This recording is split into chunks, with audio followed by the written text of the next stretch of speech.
Hello friends, बहुत बहुत स्वागत है हमारे YouTube channel study together with Vikas में। फ्रेंड्स, आज हम अपना एक जीएस का नया सेशन लेकर आए हैं जिसमें कि हम प्रीवियस ईयर के कुछ क्वेश्चंस करेंगे। फ्रेंड्स, ये आपको पता है कि हमारे रेलवे एनटीपीसी ने अब एक डेट निकाल ही दी है कि हमारा 15 दिसंबर से हमारा एग्ज़ाम स्टार्ट होने वाला है। तो अब आपको बिल्कुल भी इसका इंतज़ार नहीं करना है। अब एग्ज़ाम की आपको तैयारी में अच्छे से जुटना है। और 21 सितंबर को आरआरबी एनटीपीसी का एप्लीकेशन फॉर्म स्टेटस भी आ जाएगा। तो आप अपना एप्लीकेशन देख सकते हैं कि आपका फॉर्म एक्सेप्ट हुआ है या रिजेक्ट। लेकिन आपको इन सब चीज़ों का वेट नहीं करना है, आपको अपनी तैयारी करना है। तो चलिए स्टार्ट करते हैं आज का सेशन। देखिए, सबसे पहला क्वेश्चन हमसे क्या पूछा है। A car accelerates uniformly from 18 kilometre per hour to 72 kilometre per hour in 5 seconds. Okay, एक कोई कार है 18 किलोमीटर पर आवर से 72 किलोमीटर पर आवर की स्पीड तक एक्सेलरेट हुई है 5 सेकंड में। तो एक्सेलरेशन पूछा है उसमें। तो आपको पता है, देखिए एक्सेलरेशन का फॉर्मूला क्या होता है। Acceleration equal to velocity by time. Okay, अब देखिए यहाँ पर स्पीड कहाँ से कहाँ तक इंक्रीज हुई है, 18 से 72। तो डिफरेंस कितना है, 54। अब इसको मीटर पर सेकंड में कन्वर्ट करना है तो 5/18 से मल्टीप्लाई करेंगे और टाइम से डिवाइड करेंगे। देखिए, ये तो हमारी वेलोसिटी आई मीटर पर सेकंड में। अब टाइम से हम डिवाइड करेंगे तो इससे हमारा आंसर निकल के आएगा। देखिए 18 3 ज़ा 54, ओके, और 5 से 5 कैंसिल, मतलब जो हमारा आएगा answer 3 metre per second square. 3 metre per second square, okay, जो कि हमारा ऑप्शन डी में दे रखा है। तो ये हमारा बिल्कुल सही आंसर होगा। फ्रेंड्स, न्यूमेरिकल बहुत टफ नहीं आते, बस आपको बहुत जल्दी से फॉर्मूला याद आना चाहिए कि हमारा कौन सा फॉर्मूला यहाँ पर अप्लाई होने वाला है। तो चलिए हम बढ़ते हैं आगे। देखिए, name the country which won the 2017 women's hockey Asia cup title. 2017 में women's hockey Asia cup title किसने जीता। नेपाल, पाकिस्तान, इंडिया या फिर बांग्लादेश। इसमें से आपको बताना है। चलिए मैं बता देता हूँ, इसका आंसर जो ऑप्शन सी दे रखा है, इंडिया, ये हमारा बिल्कुल सही आंसर है। फ्रेंड्स, हमारा करंट अफेयर्स का क्वेश्चन था और मैं ये क्वेश्चन आपको सिर्फ इसलिए बता रहा हूँ कि आपको पता चले कि एग्जाम में किस टाइप के क्वेश्चंस स्पोर्ट्स से मोस्टली आते हैं, इसलिए मैंने ये क्वेश्चंस आपके सामने लिया। अब देखिए अगला question. PM Modi's birthday has been celebrated as. PM Modi का बर्थडे इनमें से किस तरीके से अक्रॉस इंडिया सेलिब्रेट किया जाता है। किसान दिवस, सेवा दिवस, हिंदी दिवस या फिर बाल दिवस। इन चारों में से आपको बताना है पीएम मोदी का बर्थडे हमारा किस रूप में सेलिब्रेट किया जाता है अक्रॉस इंडिया। आपको बताना है इसमें से। इसलिए बताता हूँ फ्रेंड्स, इसमें जो ऑप्शन बी दे रखा है सेवा दिवस, ये हमारा बिल्कुल सही आंसर होगा। फ्रेंड्स, क्वेश्चन बहुत ही आसान है, बस आपको सिर्फ एक बार अच्छे से करंट अफेयर्स पर भी बहुत ध्यान देकर चलना है। अब देखिए अगला क्वेश्चन हमसे क्या पूछा है। The Chola king were prolific temple builders who built the dash temple at Thanjavur. Thanjavur जो हमारी प्लेस का नाम है, वहाँ पर जो चोला किंग थे उन्होंने कौन सा टेम्पल बनवाया। तो ब्रह्मेश्वरा, बृहदेश्वरा, लिंगराज या फिर दिलवारा टेम्पल, इनमें से आपको बताना है। तो फ्रेंड्स, इसमें जो ऑप्शन बी दे रखा है बृहदेश्वरा टेम्पल, ये option B Brihadeeswara temple is the right answer. अब देखिए आगे हमसे क्या पूछा है। Dash is used as a illuminating gas. इनमें से हमारी कौन सी गैस है जो कि एक जलने के जैसे यूज़ होती है। तो आपको बताना है मिथाइल, प्रोपेन, ब्यूटेन या फिर इथाइलिन। इन चारों में से आपको बताना है हमारा कौन सा सही आंसर होगा। ये हमारा केमिस्ट्री का क्वेश्चन बहुत ही आसान सा क्वेश्चन है। तो फ्रेंड्स, इसका जो सही आंसर है वो है option B propane. Propane is an illuminating gas. Okay, चलिए आगे देखते हैं। ये देखिए हमारा एक मैथ का क्वेश्चन आ गया। Find the square root of 15625। I hope आपको ये प्रोसीजर पता ही होगा कि स्क्वायर रूट कैसे निकालते हैं। तो फ्रेंड्स, यहाँ पर देखिए मैंने आपको एक सेपरेट वीडियो भी बना रखा है इसके ऊपर, जिसके लास्ट में देखिए स्क्वायर रूट निकालना है तो आपको 2 2 की पेयरिंग करना है। ओके, यहाँ पर 25 में 5 लास्ट में आ रहा है तो 5 हमारा किसके स्क्वायर में आता है, 5 के स्क्वायर में यूज़ होता है। अब देखिए 156 जो है हमारा किन दो नंबर्स के स्क्वायर के बीच में आता है। तो ये हमारा 12 और 13 के बीच में आता है। तो मैंने आपको बताया था इनमें से हमें छोटा नंबर लेना है जो कि हमारा 12 है। तो फ्रेंड्स ये 125 ये हमारा बिल्कुल सही आंसर है। और जो हमारा 15625 है 125 का स्क्वायर है। ओके, चलिए इसी के साथ हम आगे बढ़ते हैं। इसमें जो ऑप्शन ए है बिल्कुल सही आंसर होगा। अगला question, soft drink contains, soft drink इनमें से क्या चीज़, सॉफ्ट ड्रिंक में क्या चीज़ रहती है? Oxalic acid, tartaric acid, carbonic acid या फिर सिट्रिक एसिड? ये आपको बताना है इनमें से हमारा कौन से एसिड है जो कि सॉफ्ट ड्रिंक में होता है।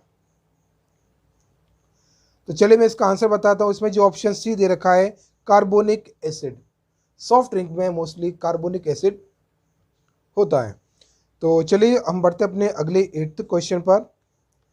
Thorn forest are found in, thorn forest in हमारी जगहों में से या फिर इन प्लेसेस में से कहाँ पर है? स्टेट्स में से कश्मीर, केरला, सिक्किम या फिर राजस्थान?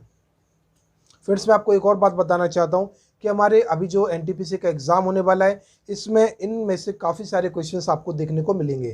तो इन क्वेश्चंस को आपको बिल्कुल ऐसे देखकर ही पास आउट नहीं करना है, अच्छे से इनको ध्यान रखना है और इनको अच्छे से अपने एक कॉपी मेंटेन करके उनमें लिखते हुए चलना है।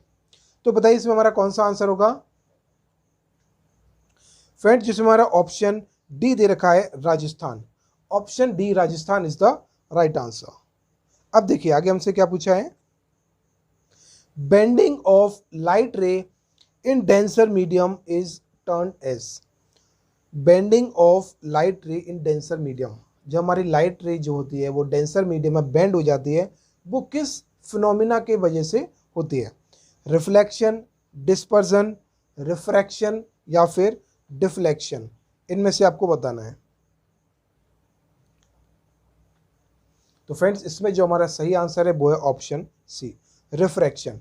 ये आपको पता होगा कि refraction is the phenomena in which when a light travels from rare medium to denser medium it bends. Okay, जब एक मीडियम से दूसरे मीडियम में लाइट ट्रेवल करती है तो वो अपने पाथ से डिविएट हो जाती है, that process is called diffraction, sorry refraction. तो ऑप्शन सी हमारा जो रिफ्रैक्शन है बिल्कुल सही आंसर होगा। अब देखिए 10th क्वेश्चन हमसे क्या पूछा है। An object travels 23 meter in 3 seconds and then another 15 meter in 2 seconds. Find the average speed. तो इसमें हमें एवरेज स्पीड फाइंड आउट करना है। तो देखिए सबसे पहले एवरेज स्पीड का फॉर्मूला क्या होता है? Total distance upon total time. यहाँ पर आप टोटल डिस्टेंस देखेंगे तो 23 और 15 कितना होता है? 38। ओके, और देखिए 3 + 2 कितना हुआ? 5। अब आप जब इसको सिंपली डिवाइड करेंगे तो फ्रेंड्स इसमें जो हमारा आंसर आएगा 7.6 metre per second. This is the average speed. Okay, अब देखिए आगे हमसे क्या पूछा है question. When a constant force acts on an object with the mass of 8 kg for a duration of 3 seconds, it increases the object's velocity from 4 to 6। अगर कोई 8 kg मास का ऑब्जेक्ट है, 3 सेकेंड के लिए उस पर कोई एक फोर्स लगा जाता है तो उसकी वेलोसिटी 4 मीटर पर सेकेंड से 6 मीटर पर सेकेंड हो जाती है। तो find the magnitude of applied force. आपको इसमें अप्लाइड फोर्स निकालना है तो आपको फोर्स का फॉर्मूला पता ही होगा, force equal to mass into acceleration. Okay, mass हमें कितना दे रखा है? 8 kg और acceleration equal to velocity by time. तो वेलोसिटी हमारी यहाँ पर कितनी आएगी? 6 - 4 इक्वल टू 2 और टाइम कितना दे रखा है? 3। अब आप इसको सिंपली सॉल्व करना है 16/3। तो फ्रेंड्स इसका जो आंसर आएगा 5.33 न्यूटन, जो कि हमारा ऑप्शन ए में दे रखा है। Okay, 5.33 Newton is the right answer. चलिए इसी के साथ हम बढ़ते हैं अपने अगले क्वेश्चन पर। An object of 10 kg is moving with an speed of 2 metre per second, find the kinetic energy. Friends बहुत ही आसान सा क्वेश्चन है और आई थिंक ऐसे क्वेश्चन अगर जिनको मिलेंगे तो डेफिनेटली एक भी क्वेश्चन गलत होने का चांस नहीं होगा। काइनेटिक एनर्जी, इसका फॉर्मूला आपको पता ही होगा। Kinetic energy equal to half mv², जहाँ पर m वेलोसिटी, m मास को रिप्रेजेंट करता है, b velocity.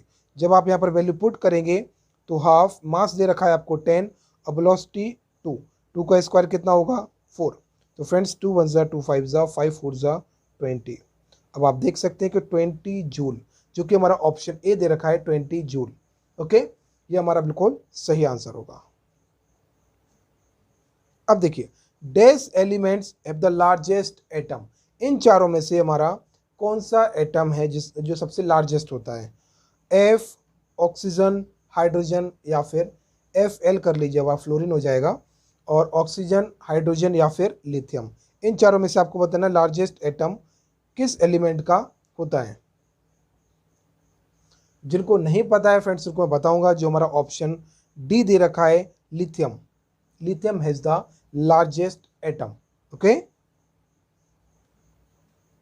Waste Bengal shares boundary with how many countries, West Bengal जो हमारा स्टेट है ईस्ट में, तो वो हमारा कितनी कंट्रीज के साथ बाउंड्री शेयर करता है? तो इसमें आपको एक बहुत ही आसान सा क्वेश्चन पूछा है, ये हमारा ज्योग्राफी का क्वेश्चन है। तो फ्रेंड्स, इसका जो सही आंसर होगा वो होगा ऑप्शन डी, 3 कंट्रीज। ओके, जो वेस्ट बंगाल है वो हमारा 3 कंट्रीज के साथ बाउंड्री शेयर करता है, और ये आपको पहले से पता ही होगा। जिन फ्रेंड्स को नहीं पता है तो यहाँ पर आप देख सकते हैं 3 कंट्रीज। 15th क्वेश्चन में हमसे क्या पूछा है, देखिए, if a person moves a trolley for a distance of 10 metre with the force of 50 newton, कोई पर्सन है ट्रॉली को मूव करता है 10 metre with 50 newton of force, तो उसमें वर्क डन पूछा है। वर्क डन आपको बताना है, वर्क डन क्या होता है? Force into displacement. फोर्स यहाँ पर कितना दे रखा है? 50 न्यूटन, और डिस्प्लेसमेंट कितना हुआ? 10। तो 50 इंटू 10 500, जो कि हमारा एक ही ऑप्शन में दे रखा है, ऑप्शन डी। तो फ्रेंड्स, इसमें जो 500 जूल है यही हमारा बिल्कुल सही आंसर होगा। इसी के साथ हम बढ़ते हैं अपने अगले क्वेश्चन पर। A dash tissue is formed beneath the skin and between internal organs, हमारा इनमें से कौन सा टिश्यू है जो कि स्किन के नीचे इंटरनल ऑर्गन्स में बनता है? Epithelial tissue, nervous tissue, muscular tissue, या फिर एडिपोज टिश्यू। इन चारों में से आपको बताना है कौन सा टिश्यू जो कि हमारा beneath the skin, beneath means skin के नीचे, टिश्यूज में, इंटरनल ऑर्गन्स के बीच में बनता है। तो फ्रेंड्स, इसका जो हमारा सही आंसर होगा वो होगा option C, adipose tissue. Adipose tissue, option D is the right answer. हाँ, अब देखिए, बहुत ही अच्छा क्वेश्चन है केमिस्ट्री का। Dash is the property of attracting electron by the halogen atom in a molecule, इसमें से हमारा कौन सा प्रोसेस होगा? इलेक्ट्रॉन एफिनिटी, ये हमारी प्रॉपर्टी इनमें से आपको बताना है। इलेक्ट्रॉन एफिनिटी, इलेक्ट्रोपॉजिटिविटी, इलेक्ट्रोकेमिस्ट्री, या फिर इलेक्ट्रोनेगेटिविटी। तो आपको बताना है कि हमारा जो property of attracting electron by the halogen molecules क्या होता है? Halogen atoms. तो बताइए, इसमें हमारा कौन सा आंसर सही होगा? फ्रेंड्स, इसमें जो हमारा ऑप्शन डी दे रखा है, electronegativity is the right answer. Friends, ये क्वेश्चन हमारे एज इट इज एग्जाम में देखने को आपको मिलेंगे। अगर आप अभी इनको मिस कर दोगे तो आपको उस टाइम याद आएगा कि हाँ, ये क्वेश्चन हमें अच्छे से याद करना चाहिए था या फिर समझना चाहिए था। The headquarter of BCCI in India is, BCCI means board of control for cricket in India. तो इसका हेडक्वार्टर हमारा इंडिया में कहाँ पर है? ये तो जो हमारे स्टूडेंट्स क्रिकेट लाइक करते हैं, फिर बहुत ही ज़्यादा इंटरेस्टेड रहते हैं क्रिकेट देखने में, तो उनको पता ही होगा कि इसका जो हेडक्वार्टर है हमारा, ऑप्शन बी, जो मुंबई दे रखा है, मुंबई में है। ओके, अगला क्वेश्चन देखिए, which of the following inert gas is placed in period 4 of the periodic table, इसमें से हमारी जो कौन सी गैस है जो कि period 4 of the periodic table में रखी गई है? आपको बताना है, क्रिप्टॉन, रेनॉन, जिनॉन, या फिर आर्गन। तो आपको इनमें से बताना हमारी कौन सी गैस है जो कि 4th period in the periodic table है। तो चलिए मैं इसका आंसर बताता हूँ, क्रिप्टॉन। क्रिप्टॉन जो कि हमारी 4th पीरियड में पाई जाती है, जो कि ऑप्शन ए में दे रखा है। और फ्रेंड्स, इसी के साथ बढ़ते हैं हम आज के आखिरी क्वेश्चन की तरफ। Who is considered as the father of taxonomy, taxonomy के जगत पिता इसमें से कौन से माने जाते हैं? डार्विन, आइंस्टीन, मेंडलबॉट, या फिर लिनियस। आपको इनमें से बताना है कार्ल लिनियस। इनमें से आपको बताना है कौन सा ऑप्शन सही होगा, पिता जनक ऑफ टेक्सोनॉमी। तो फ्रेंड्स, इसमें जो हमारा ऑप्शन डी दे रखा है, लिनियस, ये हमारा बिल्कुल सही आंसर होगा।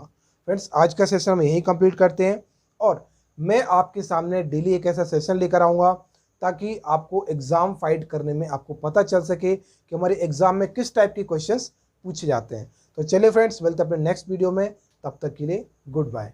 फ्रेंड्स, वीडियो को लाइक शेयर सब्सक्राइब करना ना भूलें।